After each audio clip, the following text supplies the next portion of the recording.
Hi everybody, this is Mr. Morse. Over the next 6 to 8 minutes, I'm going to do the best I can to give you an introduction to the concept of break-even and how you can use it to try to figure out if an opportunity is worth looking at further.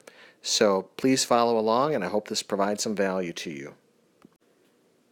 So before we do any calculations, let's step back for a moment and just think through this, because then it's just a matter of adding a few details.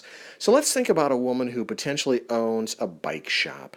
And this particular individual has all the same kinds of bikes. So it's full of this one kind of bike, and she sells them for $150.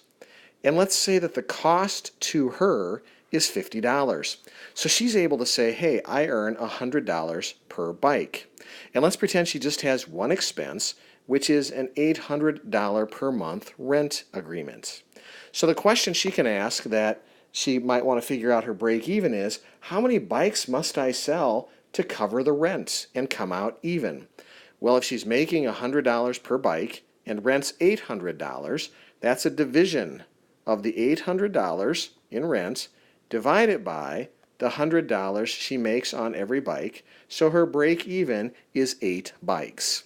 So let's take that concept, how much do I make on every one, and then we'll divide it into our expenses, and that will apply to any business. Let's take a look.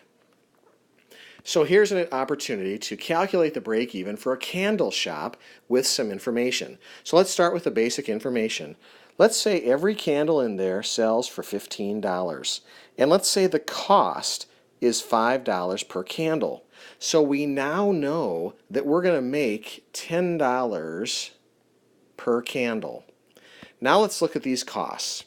Let's say we have lease agreement at $400 per month. Utilities are $100. The internet's $100, and we have to pay insurance for $100 per month. So what are our total costs or expenses? Well, we have the $400 plus 1 is $500, $600, $700. So our total fixed cost in this case is $700. So the question is, how many candles must we sell per month to break even? So here's our opportunity to do the same kind of math. In this case, we decided that there are $700 in fixed costs. We decided that we're going to make $10 per candle. And so if we divide the 10 into the 700, we realize that we have to sell 70 candles to break even.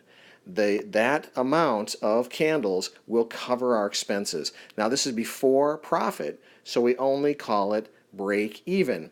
We've done the work, we've sold 70 of them, and we've just broken even. That's one way to calculate, and then what we do is we decide, in my situation, in the business that I have in mind, can I in fact sell 70 candles per month? And if I think I can, just to break even, then I know if I sell more than 70, I'll have profit. But if I sell less, I'll operate at a loss. So it helps us know how feasible the opportunity might be. First we calculate break even, then we decide if we can make that in sales. I hope that brief explanation helps, and now I'll give you a practice in an activity so you can apply it in another calculation.